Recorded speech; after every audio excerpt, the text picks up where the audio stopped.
Mga ka-best friend, welcome back dito sa ating YouTube channel at syempre good morning dyan sa mga subscriber natin dyan. So yun, huwag nyo kalimutang i-subscribe ulit yung ating YouTube channel at i-click yung notification bell sa baba ng ating YouTube channel name. So yun, sa mga nagtatanong dito sa Budgets RE, nandito sa yung Budgets RE ni Kuya Job. So marami kasing nagtatanong na kulang yung review natin nakaraan, no? So yun, i-review natin to ng tulo-tulo. So yung nagtatanong nakaraan kung ilan ba yung ilang watts ba yung kanyang ilaw. So ayan, 35 watts yung ilaw niya sa front, left and right yan. Bali ang bawat isang bulb ay nasa 35 watts yan. At yun, sa mga nagtatanong, maliwanag po yan paggabi kasi 35 watts ang left and right. Yung gulong niyan ay 4.8, mataba yung gulong niya na mababa. At syempre meron din siyang stabilizer at spring type yung kanyang suspension. Ito yan, kaya smooth yung kanyang takbo dahil sa kanyang spring type. Dito naman yung kanyang logo na emblem Budgets RE sa harap, no? So medyo astig yung design, mala eagle yung design ng kanyang harap dito. Para siyang mata ng agila. Dito naman yung wiper niya. Ayan, andun po yung switch sa loob. Ito yung wiper na pagka umulan, yan po yung niwo-wipe sa ating windshield. Ito naman ay mga naka-halogen yung kanyang signal light. Halogen din yung kanyang headlight. So ayun.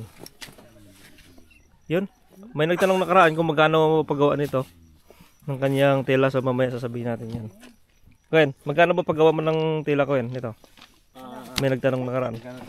Sponsored ng Biyenan. Sponsored. Magkano yan? Wala. Pero ano, Nasaan ang price niya? tela kasi niya, waterproof. Uy, ang galing, no? Ayan o, siya. Pang material siya talaga sa mga tent, mga outdoor. Outdoor. Ang galing ng paggawa, no? Mabot din siguro to 650, mga ganyan, no? Hindi naman. Bali, Pero ibang klase kasi yung tela eh. ano siya ng baliktaran. Oo. Rubberized na Rubberized, waterproof pa. So ito, Kuya, magkano paggawa mo ng upuan? 150 ko lang binayaran yun. 150 lang yan? Ang galing, kasama na kabit to. Ito free na kasi ito. Free na siya. Kabit lang yung 150. Papakabit mo lang. Ay, okay. So pagbili mo pala ng budget, meron na nito. Balay, ilagyan lang ng tela. Ay, okay. Yun.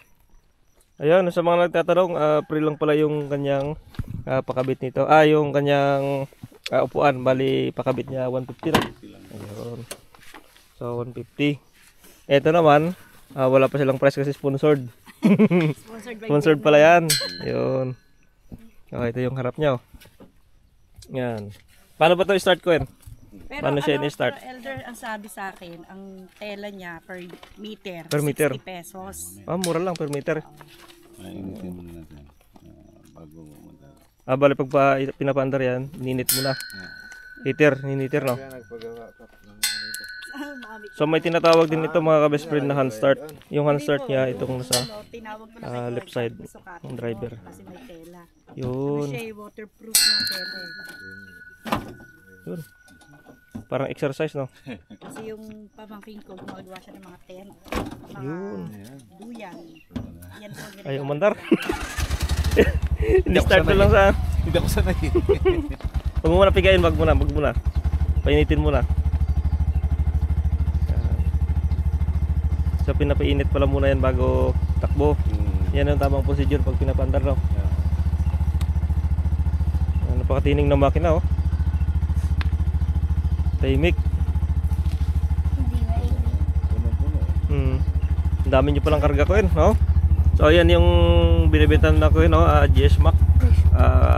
Suka, no? Susawan, bagoong susawan din yun, bagoong nyo. Bali hinalo. Pinagalo nyo yung... May suka, may bagoong. Nakaseparate na pa ng buti. Ayun, oh. Sige, pakita natin ko yun. Ay, thank you pala sa 35,000 views natin dun sa YouTube. Thank you. Sa Budgets RE. Ito yung banana vinegar natin. Yan.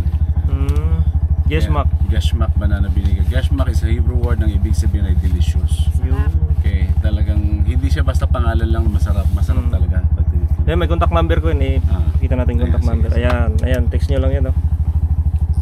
Yan, i-flex na lang natin dyan sa screen yung contact number ni Kuya Job. Paano po ito? Yan. Ito yung Jesmac. Ito naman yung bagoong with silimansi. Uy, ito, masarap to. Bagoong with chilimansi. Favorite mo mga. Medyo ano siya, Kuya? Salted, sweet, or Hindi, ano lang siya, maasim at maanghang. masim-manghang. Silimansi siya. Ay. Pero may alat din siya na Oo. Talagang, Okay. siya. So, munamon, ano ibig sabihin ng munamon? Yun yung pangalan ng isda na, yung maliliit na isda. Ay, yung may, Munamon siya. ayun pala yung lagay dito. Oo. Pero ano siya, boneless na. Yun, ang ganda, oh. Halatang manghang kasi may mga sili sa ano, sa loob, oh. Yun. Yun, Jesmac. Ito yung ating binebenta. Text nyo lang yung number dyan na ipiplex natin sa screen ng ating YouTube channel.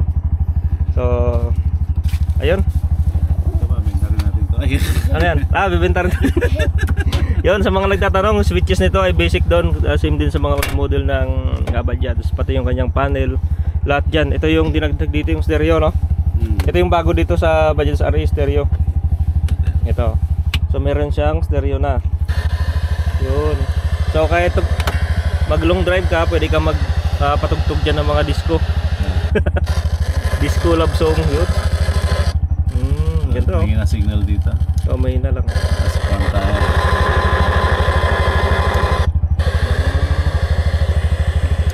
Yan ang Bajaj RE, meron siyang sound. At pagkalubat na yung cellphone nyo, meron itong tinatawag na DC output. Ito yung 12 volts DC output. So bibili lang kayo ng charger adapter na 12 volts. So dito lang ilalagay. So pagka mahilig kayo magsigarilyo, pwede rin to dito. Bili lang kayo ng smoke can. Yun. Ayan yung mga pedal niya, brake pedal. Ito yung reverse. Yan, reverse niya. And start.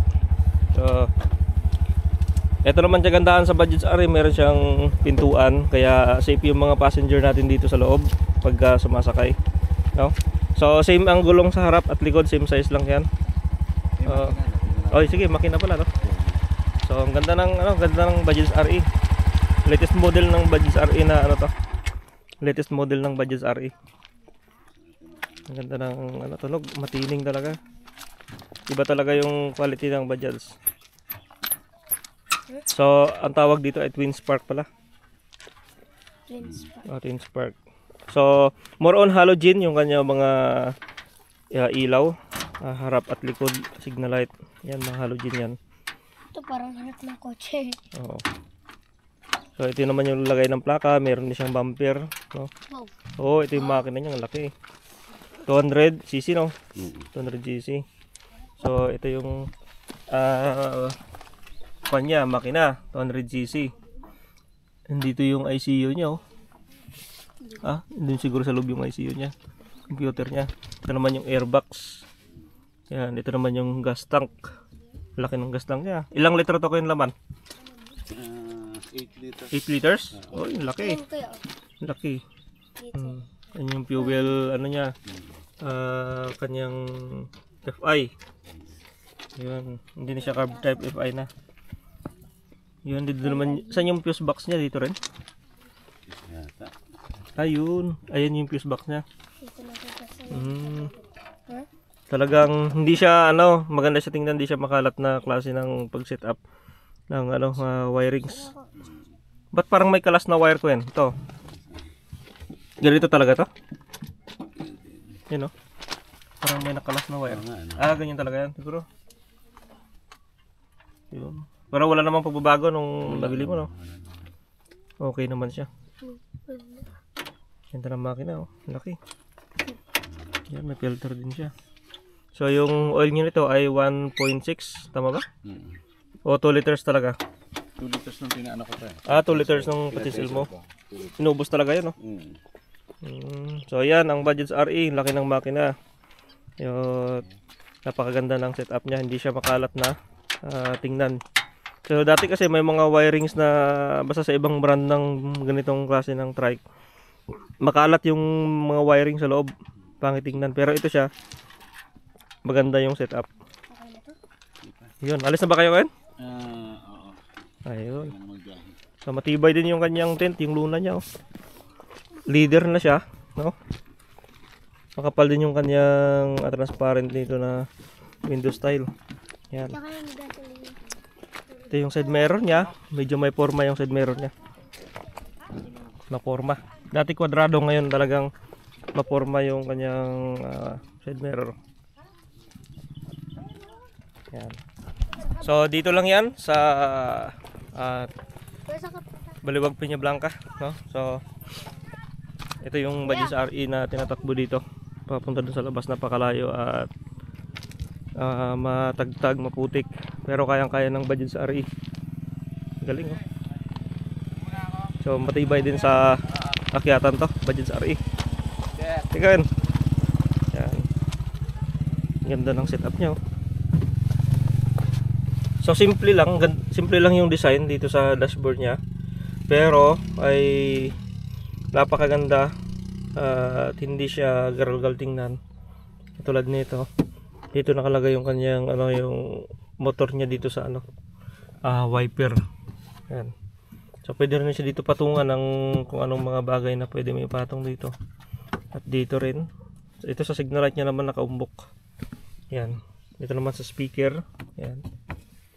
So sa panel niya, ang speedometer niya ay naka analog type yung speedometer niya, pati yung odometer niya. So tumakbo na pala ito ng 1,239 km. So fresh ka pa. Ito naman yung mga signal light indicator niya, left and right. Yan. Dito sa kabila, tingnan natin. Ito yung kanyang fuel gauge. Yan, fuel gauge niya. Ito yung check engine. Ito yung check engine. Ito yung pagka may nag-a-alarm dito sa ating makina ay nagre-reflect dito sa kanyang halap. Ito naman yung oil niya.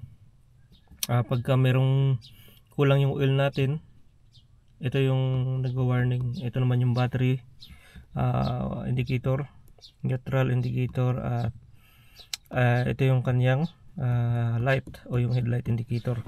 So dito naman wala tayong mapapansin dyan na gear indicator. Yung pagka nagkakambyo tayo ay nakikita natin yung gear indicator niya. Kahit sa mga budgets na motor, kung makikita natin doon, walang nakalagay doon na na kung anong numero na yung gear na ginagamit mo. Dito wala rin. So almost sa mga budgets ay hindi natin nakikita yung number of gear. So dito naman ang kanyang mga switches ay nasa handlebar, no? Same with the old model din ata ito. Kasi dito yung horn, you know. Ito yung kanyang headlight switch, taillight switch. Ito yung kanyang wiper switch, no? High and low dito naman sa left. Ito naman yung signal light switch niya. So napakadali niya lang kapain o kabisaduhin kasi nag-iilan naman switch dito, 5. Yan, ito naman yung kanyang shifting o gear shifter. Yung primera niya nandito doon sa harap, segunda likod, likod, angat, no? So bale yung neutral na pagitnaan siya ng primera at segunda, bale 1 down, parang 1 down, 3 up siya kasi pagkambya hindi 1 up and 3 down pala, baliktad pala. Sa iba kasi 1 down and 3 up. Dito naman sa kanya 1 up and 3 down. So pagkambya natin ng primera, angat natin, then segunda pababa. So baliktad sa ibang unit. So andito naman yung kanyang hazard light sa baba, sa tuhod natin sa left side. At andito rin yung kanyang kaya to. May switch din dito pero hindi ko siguro ilaw din ito. Yan. Ito naman yung hazard light niya. Pwede ba tayo mag-add pala dito ng switch? May dalawang abang. So dito naman kasi kagandahan dito, meron siyang sa harap, itong box. Yung may susian, safety yung mga gamit na ilalagay natin diyan, cellphone, papeles, no? Safety, safe na safe kasi meron siyang susian. Pwede natin ilagay. So ito rin kagandahan dito sa Bajaj RE, meron siyang design dito sa taas na ito yung kanyang ilaw. So ito yung papadagdag design din, no? So pwede rin nata dito malagay ng papel kasi mayroon siyang tanggalan ng lock. So ikutin na natin to, then tanggal na yung kanyang itaas. So yun, ganda ng ganda rin ang pinagawa nilang parang ito para hindi tayo mabasa. Yan. Nagawan talaga nila ng tabing o dingding, bubong. So meron din siyang cup holder sa right side natin. Ayan. Pagka may lalagay tayong bottled water, dyan na lang natin ilagay. At dito naman, ang kanyang handbrake nasa right side. Ito yung handbrake niya. So pagka i-handbrake natin siya, angat lang. Huwag natin pipindutin yung parang button niya. Yan. Then pagka i-release natin siya, pindot natin. Angat natin konti, din pindot. And then i-release natin. So napaka basic lang ng kanyang mga switches nitong Bajaj RE.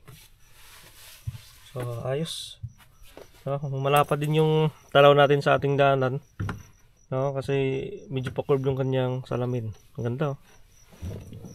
So nandito pala yung clutch natin ha. Tandaan dito yung clutch. Pagka kinakambya natin, clutch lang din. Angat primera. Pag i-down natin, segunda hanggang kwarta marcha. So yun. Malaki rin yung laman nito guys oh. Maraming laman sa loob at maluwag. So hanggang dun yung laman sa kanyang compartment. Yan. Ganito kaganda ang Bajaj RE.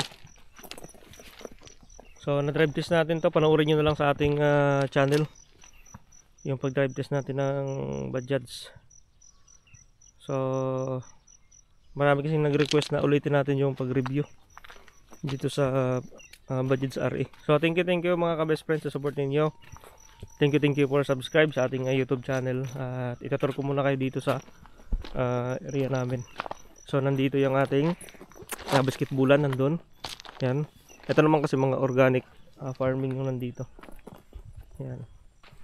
So dati kung mapapansin nyo mga una nating vlog na dating natin dito ay wala pa itong mga kahoy, bibihira lang. Yan.